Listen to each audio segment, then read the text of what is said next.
Hallo zusammen, hier ist der Klitus von Crown Crew. Hoffe, es geht euch gut. Und ja, hier ein kleines Update-Video für euch, wo ich ein paar Themen möchte ansprechen, ein bisschen Informationen rausgeben. Und was wir hier anschauen, ist Search and Destroy. Zwar primär aus der Perspektive vom Crown Inside. Zwischendurch, wenn es ihn putzt, sieht man es auch noch ein bisschen aus den Augen der anderen. Dabei ist auch noch der Dragon, der Toxic, der Chaos. Und ein bisschen später kommt dann noch der Nexus dazu. Also eine schöne Crown Crew Runde, die sich hier richtig wacker im Search and Destroy schlägt, auch wenn sie zuerst ziemlich auf die Fresse bekommen. Lassen wir das Gameplay sein, es spricht für sich selber. Und starten wir gerade mit dem ersten Thema. Und zwar, wie ihr vielleicht mitbekommen habt, PC Crown Crew ist am Laufen. Der Howie, er ist sonst auch in unserer Subbox, hat sich hier bereit erklärt, das Ganze ein bisschen anzuführen. Herzlichen Dank an ihn und auch herzlichen Dank an die Leute, die sich hier schon angeschlossen haben. Weil es ist sehr erfreulich, dass das immer weiter wächst auf diesen verschiedenen Plattformen, weil, wie ihr sicher schon wisst, ich bin eigentlich nicht einer, der sagt, das eine oder das andere ist besser, sondern es ist eben geil, wenn man überall eigentlich in dem Sinn dabei ist. Dann ist auch niemand gezwungen, irgendeine spezifische Plattform sich zu kaufen. Und darum wunderschön, freut mich richtig. Bin gespannt, was dort noch kommt. Gibt sicher auch ein paar geile Gameplays da. PC läuft ja vielleicht ein bisschen anders als auf der Konsole. Können wir also wirklich gespannt sein. Im gleichen Zusammenhang bin ich auch kontaktiert worden, weil das MW3 gibt es ja auch auf dem Wii. Und ich weiss nicht, ob ihr schon mal ein paar Gameplays durchgesehen habt. Ich habe mir ein paar reingezogen und ja, es ist schon noch abgefahren, weil ich meine, die Levels sind mehr oder weniger ähnlich. Es gibt ein paar Killstreaks nie und so. Und die Grafik ist halt schon ziemlich leider, das muss man schon sagen. Und von der Steuerung her sieht es halt auch wicked aus, weil es mit der Bewegungssteuerung kann gespielt werden und Knarren so übers Bild ziehen und alles. Aber ja, es ist zum Teil schon noch interessant, solche Gameplays zu sehen. Und jetzt ist die Frage, spielt es jemand von euch auch auf dem Wii?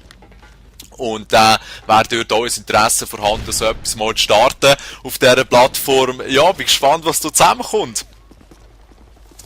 Weiter geht's nochmal, und zwar, wie vorhin schon erwähnt, der Howie macht ja PC Crown Crew und auf seinem Channel, auch schon wie erwähnt, in der Subbox von uns zu finden, hat er jetzt gerade so ein Game Over Video eigentlich aufgeladen, so ein kurzes, wo er eine Szene zeigt und da kann man dann eigentlich Kommentare abgeben, ob er das überlebt oder nicht, so ein bisschen ein Ratespiel. Finde ich noch eine lustige Idee, ist eine kurze Sache, zieht euch schnell rein. Der Link ist in der Beschreibung. Und ja, wäre sicher noch eine freudige Sache mal zu sehen, wie es schlussendlich rauskommt. Ganz, ganz herzlich möchte ich mich bei euch allen im Namen der Crown Crew bedanken. Mittlerweile sind wir über 250 Abos stark.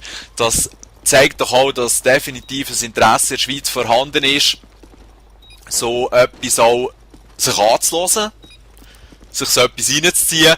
Und auch wenn es der eine oder andere gibt, primär aus Deutschland, wo da nicht so Verständnis zeigt für das, ja, es spricht vielleicht weniger für die Person, die sich dort so blöd anstellt, aber das wollen wir jetzt hier eigentlich nicht unbedingt debattieren, sondern, wie gesagt, wirklich merci vielmals für eure Unterstützung. Es ist echt wunderbar, wie ihr euch einbringt und wie wir hier zusammen etwas aufbauen können. Ja, es wird in Zukunft sicher noch ein paar spannende Sachen geben und wir werden euch hier absolut auf dem Laufenden halten. Apropos vom Laufenden halten, gibt es da noch ein kleines Update, und zwar Call of Duty Elite. Hier der Service, wo man entweder das zahlend oder nicht zahlend nutzen kann. Der Unterschied ist einfach, dass Premium-Member, also die zahlen, bekommen alle Karten und so, alle Zusatzpakete gratis über die nächsten 9 Monate und sogar noch eine Woche änder als die restlichen Xbox-Benutzer. Also einen kleinen Vorteil hat man dort, in meinen Augen. Und nach meinen Berechnungen ist es auch so, dass wenn man sowieso plant, alle Zusatzpakete zu kaufen, laufen billiger, wenn man sich gerade Elite reinzieht.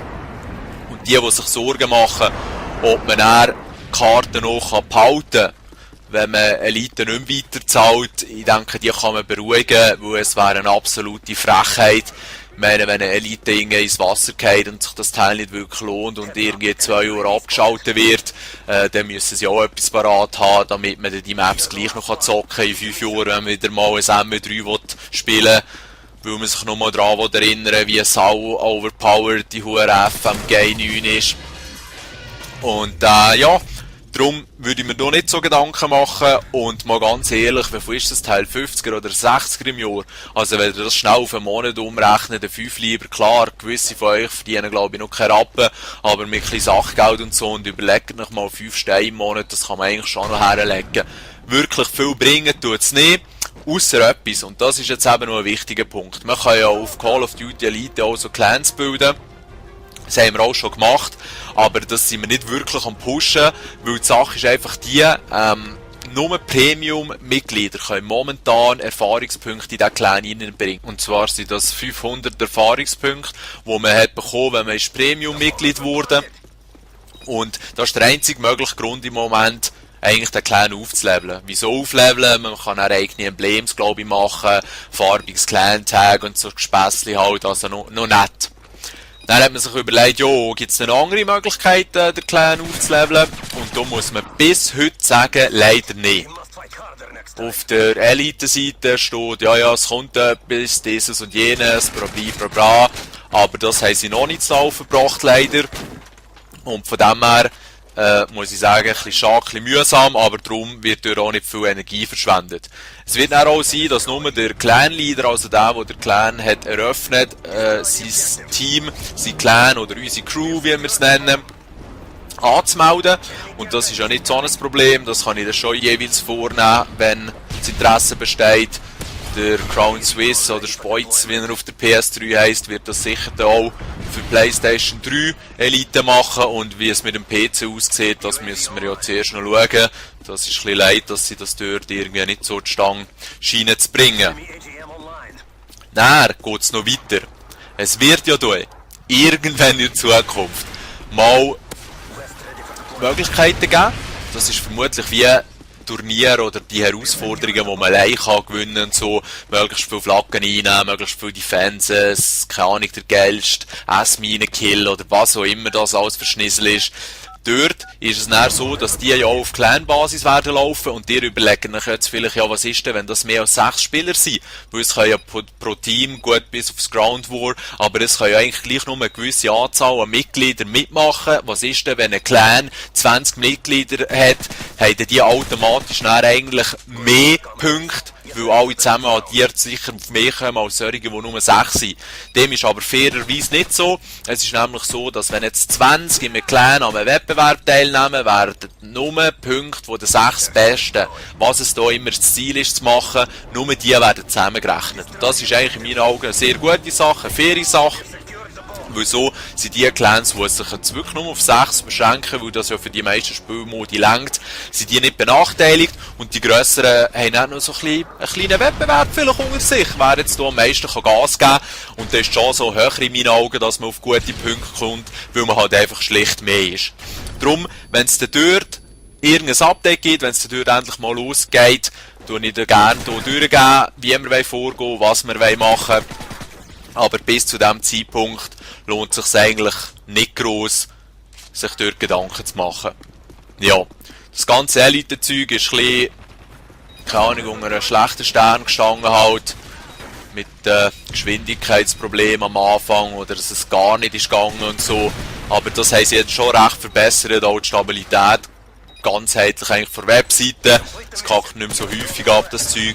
Und jetzt haben sie ja mittlerweile sogar eine App rausgebracht für iPhone und Android, wo man das Ganze dann gerade vom Handy aus kann regeln und seine Klasse schnell kann umschalten und so.